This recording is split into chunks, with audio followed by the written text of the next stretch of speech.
Despite numerous political efforts, there is still no end in sight to the war in Ukraine.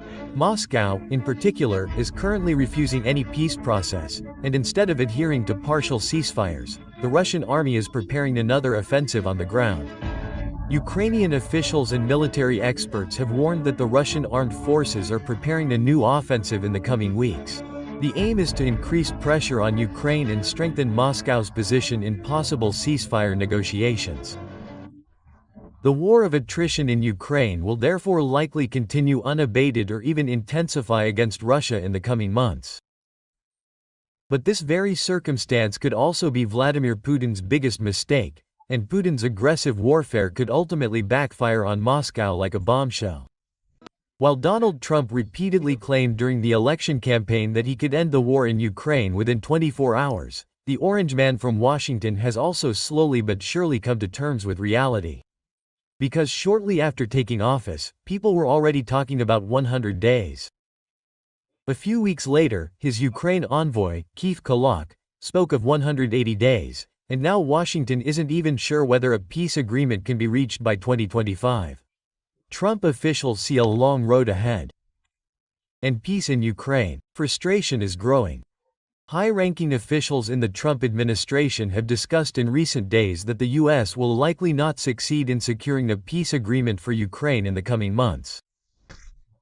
We must state quite clearly that there is a clear culprit for the fact that the war in Ukraine is not coming to an end, and that culprit is Moscow. Vladimir Putin refuses to sign any partial ceasefire agreement, and in principle, every step that could bring peace in Ukraine closer has so far been rejected by Moscow. The Russian Air Force continues to attack Ukrainian cities and the Ukrainian power supply every single day, even though Putin boastfully announced weeks ago that he had ordered his army to cease these attacks.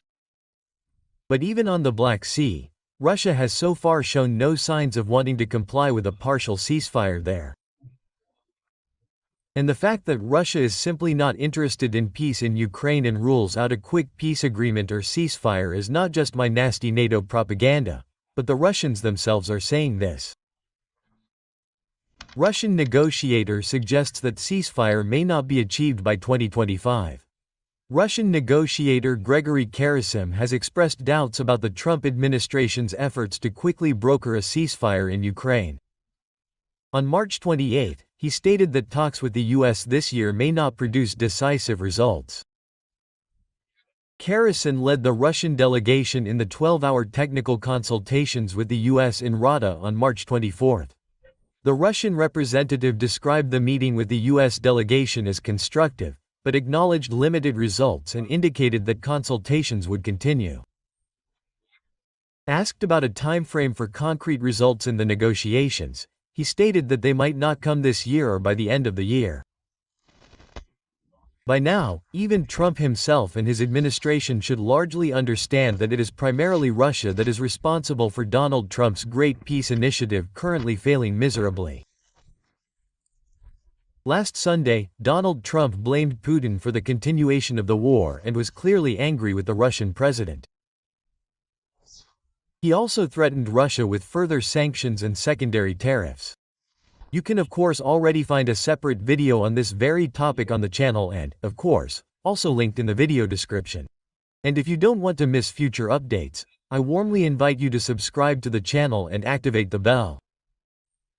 Then you'll be in the update, and for me that is a huge support. Maybe we'll reach 40,000 subscribers soon. In any case, I would like to thank you very much in advance. But with every single subscriber, we'll come back to this video. Because in today's video we want to look at which army might have the upper hand if we have to assume that the war will continue at least until the end of the year. We're going to largely ignore the factor of the USA and Trump's sanctions against Russia because, as I've mentioned several times, the Americans simply cannot be relied upon at the moment, and we don't know exactly what Trump will do in the next few months. So we're largely ignoring this factor for this video. The question for today's video is, can Vladimir Putin, if he bombards Ukraine with new offensives, actually achieve a Russian advantage in negotiations, or will he more or less destroy his own army in the process? Well, that's exactly what we want to take a close look at now. the attack to destruction. If we look at the media coverage of the war in Ukraine, a stable image usually emerges. The Russian army is brimming with strength. Moscow has virtually unlimited resources and the Russian army is racing from success to success on the battlefield. The Ukrainian army, on the other hand, is extremely weak, basically on the verge of collapse. There are enormous personnel problems and, of course, a glaring shortage of weapons. This narrative is fundamentally wrong. Why this impression can arise is relatively simple to explain. Firstly, many analysts still make the mistake of subconsciously seeing Russia as a superpower, and the specter of the invincible Soviet Union still haunts many people's minds. The myth of unlimited Soviet resources has been burned into people's minds for decades, and yet today many people associate the strength of the Soviet Union with today's Russian army, even though today's Russia does not even have a fraction of the military strength of the USSR, but more on that later. Another factor that makes it look as if Russia has essentially been winning the war permanently for over a year is the rigid fixation on the front line, the inclusion of trees, and then the framing of small Ukrainian villages as strategically important Russian successes. Because yes, if one only stubbornly examines the tactical level and counts only trees every day, while also framing small, insignificant Ukrainian villages like New York, Andrifra, Sbne, or Beloharivka as strategically important, then one can actually get the impression that Russia has been rushing from success to success for over a year. After all, Russia can occasionally make minor advances and report the conquest of individual villages. The mere fact that one equates small territorial gains in a state of attrition with military success essentially just shows how little our media, and also numerous experts, understand about attrition or delaying tactics. Almost never does a media outlet bother to shed light on Russian losses in the context of a conquest, even though Russia now has both personnel and material problems. Russia's economic problems are almost never addressed, even though economic resilience is of crucial importance in a state of attrition. And yes, if we completely ignore all of these important components mentioned, then it does indeed look as if Russia is brimming with strength. However, we must necessarily take these components into account in a context of attrition, because only then can we assess the actual state of the war in any serious way. And if we include all these components, such as economic pressure, personnel problems, but also material problems, we see that the Russian side is facing enormous, major problems.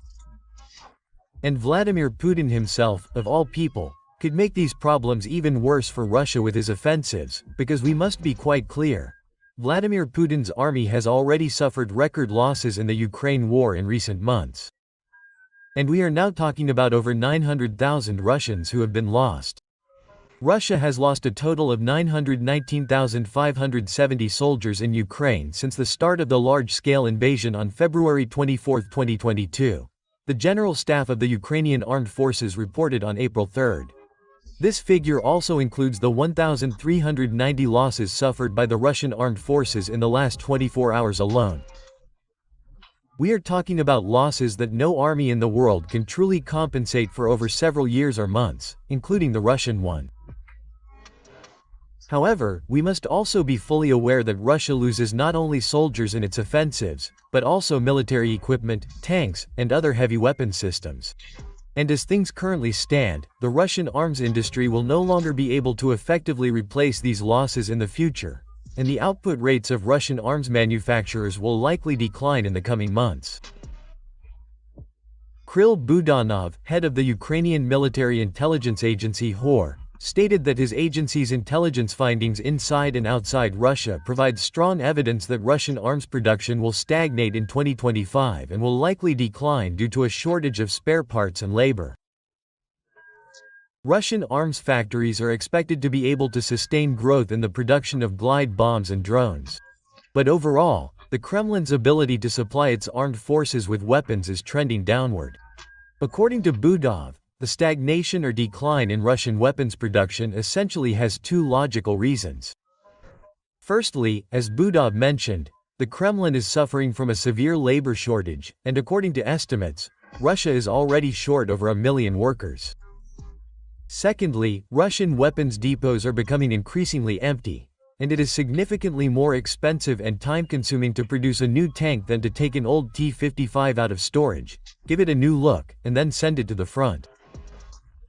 And while we can see here that Russia will certainly have to contend with a weapons shortage in the coming months, we must also state quite clearly that the Kremlin is not really in a position to compensate for its personnel losses. Yes, Putin has again announced that he will draft 160,000 troops into military service, but this announcement doesn't really have a serious impact on the Ukraine war, as Russia has been drafting around 150,000 troops every year for decades. However, these conscripts have not yet been deployed in the Ukraine war, and Moscow probably couldn't afford to deploy these troops on the front lines, even domestically. At the same time as mobilizing basic earners, Moscow is finding it increasingly difficult to recruit soldiers directly for the Ukraine war. The financial incentives that Moscow has to offer to get any poor souls to volunteer as cannon fodder for the front lines are getting ever higher and, of course, are also fueling Russian inflation. The number of Russians reporting to Moscow's recruitment centers for the war in Ukraine has fallen by 80% in the last 6 months, according to a new report. Instead, foreigners are increasingly signing up, willing to fight in return for a one-time payment of almost $20,000. There are currently about 40 applicants per day in the recruitment centers in the Russian capital. This is a significant decrease compared to the summer, when more than 200 applications were signed daily, reported the local magazine Werska. The Russian military is currently caught in a vicious cycle. President Vladimir Putin's attrition strategy is forcing Russian commanders to maintain offensive pressure in several areas of the front line. In a sense, the Kremlin is trading soldiers for territory. This strategy has worked to some extent. In recent months, Russian troops have captured hundreds of square miles of Ukrainian territory, but at the cost of hundreds of thousands of soldiers killed and wounded. On the other hand, the attrition strategy means that troops have no opportunity to gain valuable combat experience on the battlefield, as the entire model is based on exchanging men for territorial gains. Less experienced soldiers are more likely to be casualized. Moreover, the Russian military could suffer serious setbacks if the Ukrainians succeed in launching a large-scale counteroffensive. The Ukrainian armed forces are careful to regularly rotate their frontline troops to maintain combat capability. We must be absolutely clear about two things here. Russia's personnel problems and the decline in the Russian arms industry will not suddenly result in no Russian soldiers on the front line or in no Russian tanks being able to fire on Ukrainian positions. This simply won't happen. However, the Russian army's military capabilities will be severely weakened. And all of these steps are taking place in conjunction with ever-increasing losses, primarily caused by Ukrainian drones, as over 80% of Russian frontline losses are now caused by Ukrainian drones.